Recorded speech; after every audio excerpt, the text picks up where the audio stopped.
பாரதிய ஜனதா கட்சியிலிருந்து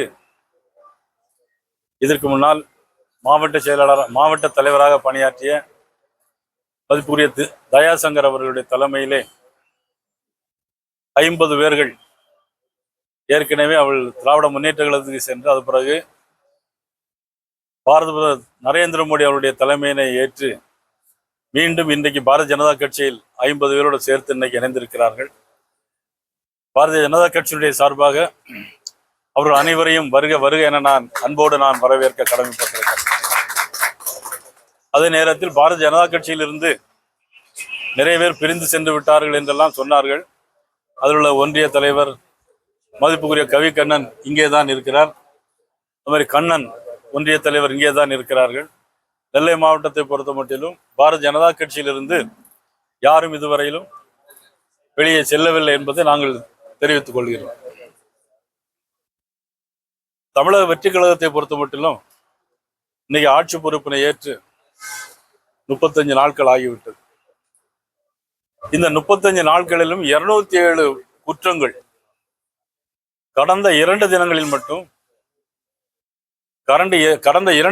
மட்டும் 17 கற்பழிப்பு சம்பவங்கள்.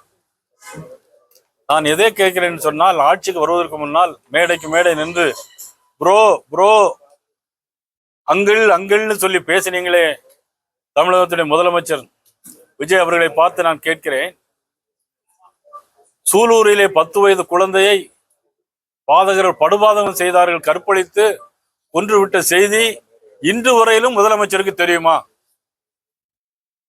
நேற்று முன்தினம் 3 வயது பச்சை குழந்தை 3 வயது குழந்தையை பாலியல் பலாத்காரம் பண்ணி கொன்று முள்வேலியிலே வீசியது இந்த முதலமைச்சருக்கு தெரியுமா? நெல்லை மாவட்டத்தில் மட்டும் 7 பாலியல் வன்முறை குற்றங்கள், கற்பழிப்பு சம்பவங்கள். கடந்த வாரத்தில் மட்டும் 40 பாலியல் வன்கொடுமை சட்டங்கள், குற்றங்கள். முதலமைச்சருக்கு தெரியுமா? முதலமைச்சர் காலையிலே 10 மணிக்கு வருகிறார், மாலையிலே 5 மணிக்கு போகிறார், டிஃபன் கொண்டு வருகிறார், டிஃபன் கேரியர் வச்சிருக்கிறார், சாப்பிடுகிறார். ஆனா பேச மாட்டார், யார்கிட்டையும் பேச மாட்டார்.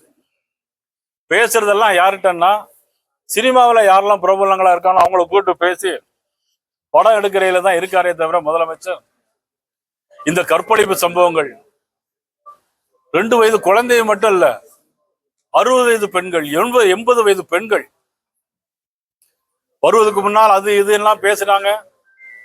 இன்னைக்கு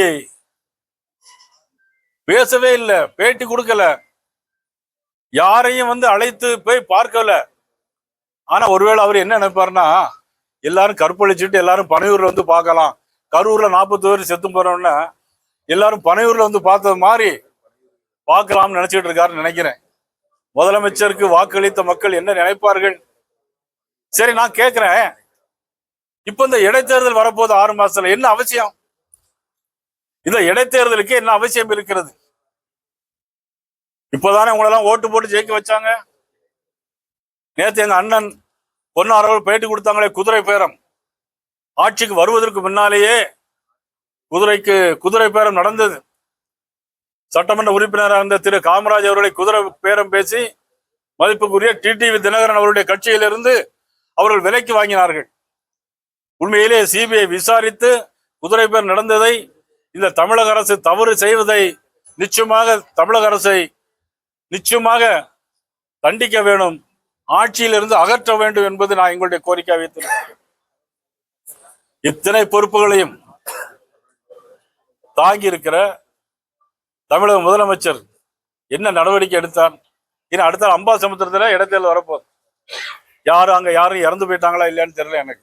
ஆனா இடைத்தேர்தல் வரப்போகுது. இப்ப அடுத்தால விராலிமலை இடைத்தேர்தல் வரும். அடுத்தது மதுராந்தகம், ஈரோடு, பெருந்துறை, தாராபுரம். என்ன அவசியம் வந்திருக்கிறது? அதிமுகவிலிருந்து ஆதவ அர்ஜுன் ஒவ்வொரு விலை பேசி வாங்கிட்டே இருக்கிறாங்க. பத்திரிகை மீடியாவில் நீங்க பாத்துக்கிட்டே இருக்கிறீங்க. மீடியாவில் நீங்க சொல்லணும், குதிரை பேர நடைபெறுகிறது. யாரும் மீடியாவில் எதுவும் சொல்ற மாதிரி எனக்கு தெரியல. குதிரை பேர நடைபெறும் தெரியல எந்த டிவிலையும். மக்களுக்கு ஆட்சிக்கு பொறுப்பேற்று ஒரு 6 மாசமாவது அவகாசம் கொடுக்கணும். ஆனா அவகாசமே கொடுக்க முடியாது. அவ்வளவு மோசமான சூழ்நிலைக்கு போயிட்டு இருக்கு. ஒரு கட்சியில இருந்து குதிரை பேரம் பேசி ஆட்களை இழுத்துக்கிட்டே இருக்காங்க. இடைத்தேர்தல் வந்துகிட்டே இருக்கும். ஆனால் நான் சொல்வது எல்லா நாளும் ஒன்று போல இருக்காது. வருகிற காலங்கள் நிச்சயமாக பாரதிய ஜனதா கட்சியினுடைய காலமாக இருக்கும் என்பதை தெரிவித்துக் கொள்கிறேன். முன்னாடியே வெள்ளை அறிக்கை வெளியே வந்திருக்கு. அது கொடுத்த வாக்குறுதிகளை தள்ளி போடுறதுக்குரிய உத்தின்னு பாக்குறீங்களா சார்? வெள்ளை அறிக்கை சார் உங்களுக்கு தெரிஞ்சுக்கணும்.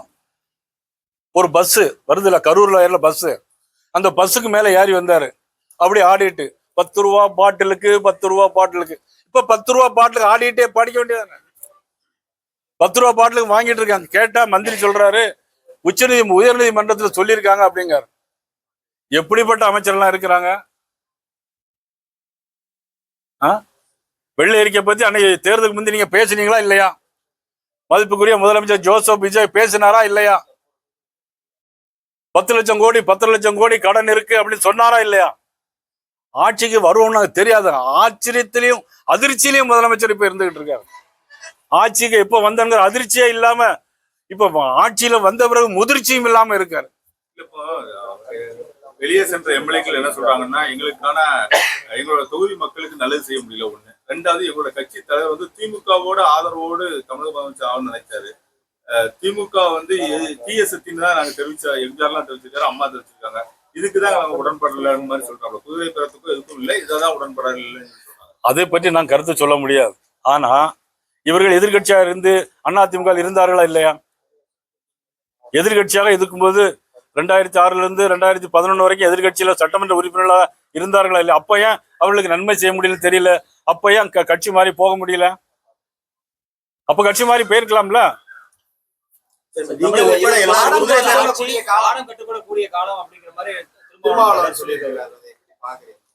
என்ன பாடம்? டெய்லி கற்பழிச்சுட்டே இருப்பாங்க, அதை பார்த்துக்கிட்டே இருக்கணும். இதுக்கு பேர் பாடமா இது? இதை சொல்றாரு, அதே கேட்டுட்டு நீங்களும் எங்கள்கிட்ட கேள்வியா கேட்கறீங்க. நீங்க அவள்கிட்ட கேட்டு என்ன சார் இது? 2 வயசு பிள்ளைய கற்பழிக்கிறாங்க, கஞ்சா போட்டுட்டு கற்பழிச்சிருக்கிறாங்க. உங்க ஆளுங்கட்சி சார்பா யாருமே பார்க்கல. கும்மிடிப்பூண்டி எம்எல்ஏ வராரு, அந்த வடநாட்டுக்காரருடைய இறந்து போன குழந்தையுடைய தகப்பனார் 2 கையிலையும் போய் தம்பு இம்ப்ரெஷன் வாங்கியிருக்காங்க. மதிப்புக்குரிய திருமாவளவனுக்கு இவ்வளவு கற்பழிப்பு சம்பவம் நடந்திருக்க, இதை இத்தனை கற்பழிப்பு சம்பவம், இத்தனை கொலைகள், இத்தனை படுகொலைகள்னு சொல்ல தயாரா? அதை நாங்கள் தடுக்கிறதுக்கு தவறிவிட்டோம் என்று சொல்ல தயாரா?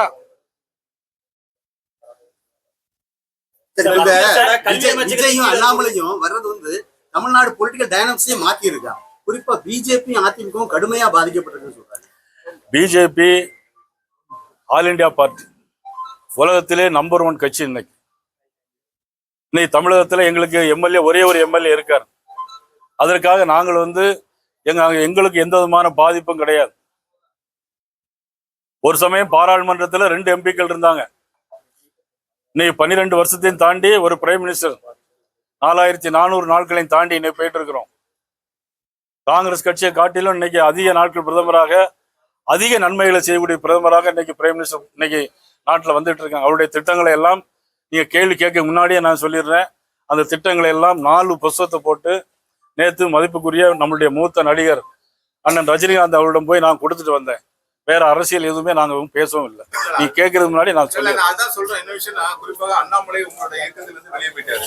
இப்போ பிஜேபிக்கு ஒரு ஸ்டார் ஃபிகரான ஒரு ஆள் இல்ல சொல்லி ரஜினிகாந்த் அழைக்க சென்றதாக ஒரு கூறப்படுகிறது.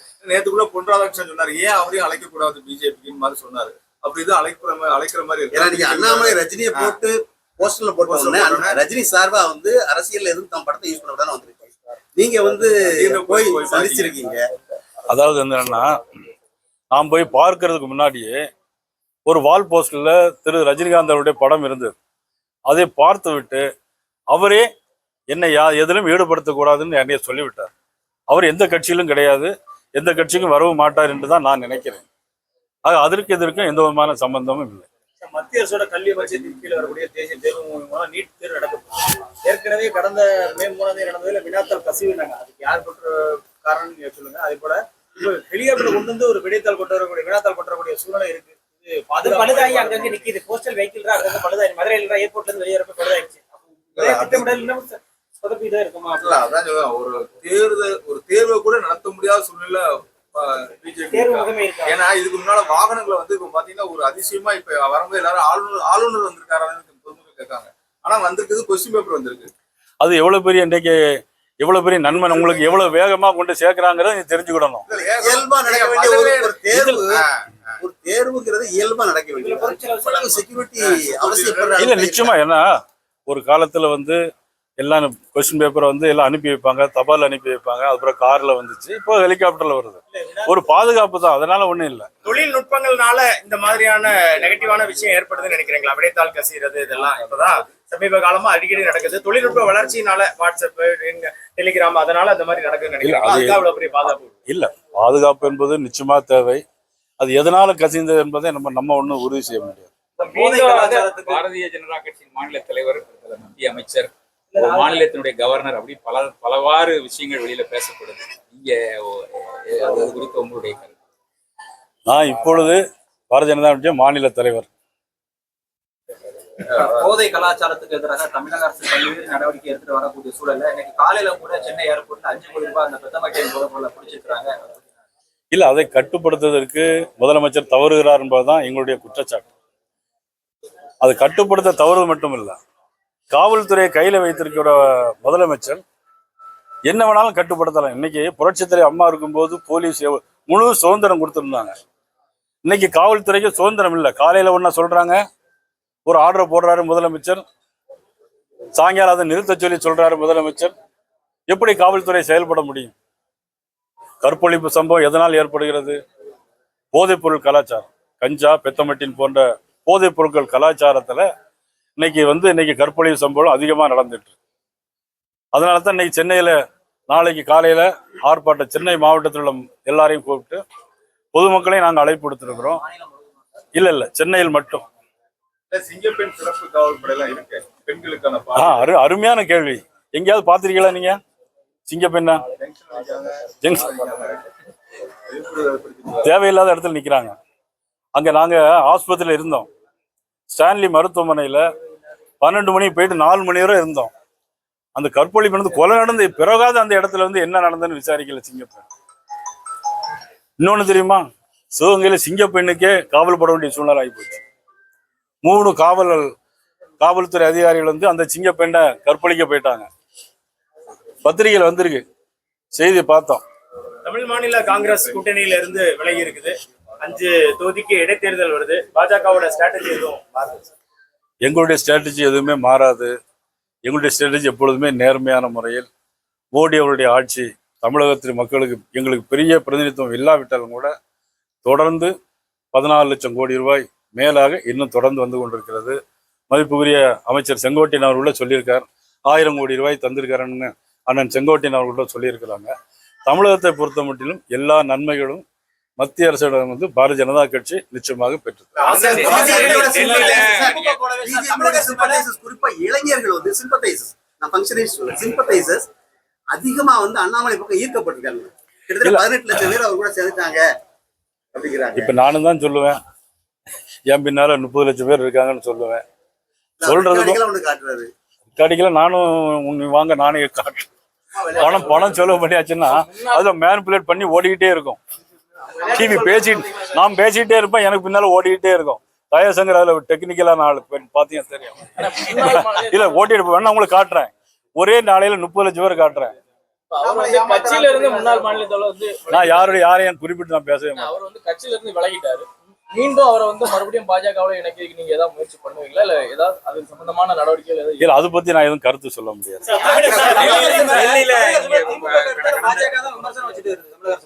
அப்படி இருக்க வரக்கூடிய தொகுதி சட்டமன்ற இடைத்தேர்தல்ல திமுக பாஜக கூட்டணி போட்டு போட்டிடுமா?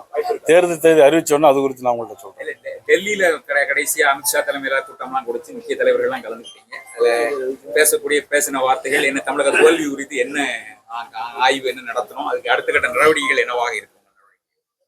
இல்ல, டெல்லியில பொறுத்தவரையிலே மதிப்புக்குரிய உள்துறை அமைச்சர், எங்களுடைய அகில இந்திய தலைவர் மதிப்புக்குரிய நிதின் நபீன் அவர்கள், அமைப்பு பொதுச் செயலாளர் மதிப்புக்குரிய சந்தோஷ் அவர்கள் எல்லாம் சந்திச்சு பேசணும்.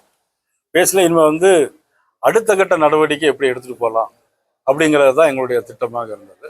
அதை பற்றி தான் நாங்கள் விவாதித்தோம். ஒரு கடந்த கால தோற்றது எப்படி, கூட்டணி எப்படி குறித்துலாம் நாங்கள் எதுவுமே நாங்கள் பேசலை. கட்சியை அடுத்த கட்ட நடவடிக்கைக்கு எப்படி எடுத்து செல்லலாம் குறித்து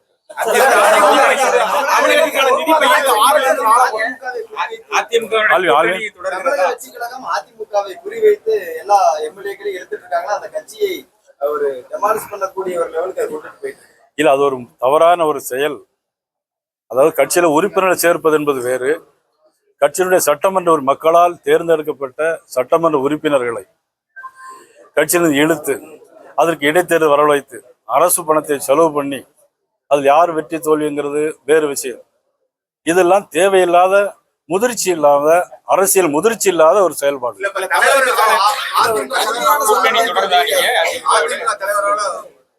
அரவணைக்க முடியல. எடப்பாடி பழனிசாமியால அவங்களால அரவணைக்க முடியல. இல்ல, அதை பத்தி சோமசுந்தரம் இருக்கும்போது எம்ஜிஆர் நேரடியாக போய் பார்த்தாரு அவர். அதே மாதிரி முத்துசாமி போகும்போது அந்த அம்மா கைப்படையே கடிதம் எழுதுனாங்க.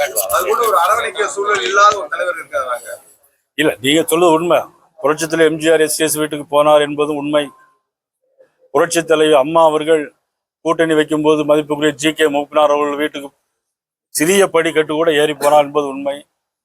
புரட்சி தலைவி அண்ணன் வைகோ அவர்களுடைய வீட்டுக்கு அம்மா அவர்கள் போனார்கள் கூட்டணி குறித்து. ஒவ்வொரு காலகட்டத்திலும் ஒவ்வொரு நிகழ்வுகள் நடைபெறும். அது குறித்து நம்ம இப்போ ரொம்ப சொல்ல முடியாது. இடைத்தேர்தல தொடருமா? இப்ப தொடருதா? அது தேர்தல் வரும்போது நம்ம பேசலாம். தமிழக எதிர்க்கட்சி தலைவரா உதயநிதி ஸ்டாலினோட செயல்பாடு எப்படி பாக்குறீங்க? அவருடைய செயல்பாடு எப்பொழுதுமே சரி கிடையாது. கூட்டணியில இருக்குமா சார் அதிமுக பாஜக? முதலமைச்சரா இருக்கும்போது, துணை முதலமைச்சரா இருக்கும்போது சரி கிடையாது, இப்போதும் சரி கிடையாது, எப்போதும் சரி இருக்காது. கூட்டணி தொடருதா? தமிழகத்திற்கு அடுத்தால மக்களுக்கு நன்மை செய்யக்கூடிய ஒரே கட்சி பாரதிய ஜனதா கட்சி.